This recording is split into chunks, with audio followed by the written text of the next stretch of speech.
It's difficult to go anywhere in our modern urban landscape without encountering some form of graffiti. And many people might resign themselves to the fact that it's an inevitable part of city life.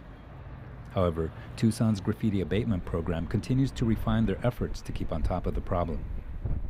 Lupe Mercado works with Graffiti Protective Coatings, the contractor in charge of the city's efforts, and he says that the work now goes far beyond simply painting over the tags.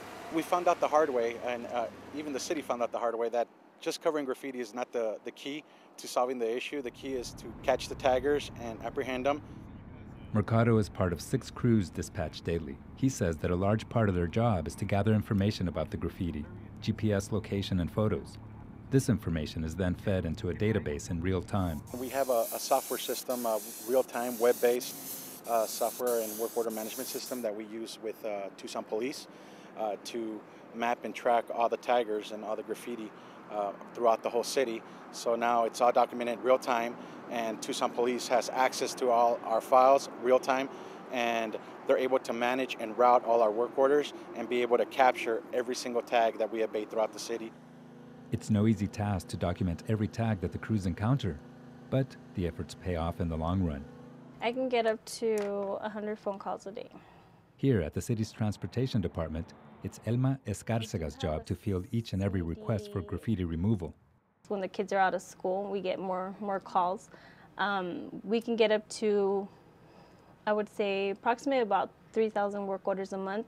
That's not including what GPCs does proactively. It is a fact that graffiti problems tend to increase during the summer, when school's out and time is abundant. However, the city's Graffiti Abatement program is looking to gain some ground in the fight against graffiti with its web-based system that provides real-time data collection. I get a request and I enter it and I designate it to the technician. There's 5 technicians that I can designate a work order to, and they receive it through an iPhone that they get, so they can see the work order that I inputted through an iPhone. The city will enter that work order into the system real time, and it will instantaneously get to the technician. So if he's already in the area, he's able to go and take care of that tag within minutes if he's already close by. So he's able to map his work as well. So instead of coming back the next day, if he's already here, he takes care of it, takes the photo, press close, and everybody's already aware and able to see all the documentation before and after photos of the graffiti. Mercado points out that there are a lot of clues embedded in each tag, and since they've been compiling the database, TPD has been able to use the information for prosecution of repeat offenders. And they keep track of that, which helps TPD find out who is, what moniker belongs to what person. And we do have a list of different monikers that are out there. So it's a really good system that we use, because we get all those monikers. We could tell. I get a phone call from the tag unit that they started up. If they can't locate a specific moniker, they can give me a call and we'll be able to generate, depends on who it is, a list of areas that they were at. It's been called a cat and mouse game, but for the time being, those engaged in efforts to eradicate tagging in the community seem to be gaining the advantage.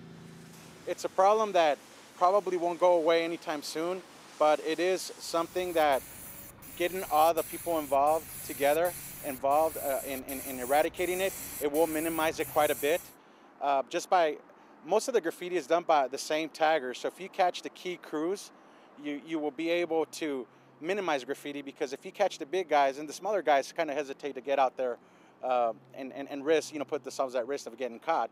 And now that you have documentation for restitution, and now you're getting parents involved, it's just much harder. So as far as eliminating for good, I really don't see that happening anytime soon, but there is a solution that working together, we might be able to minimize it quite a bit.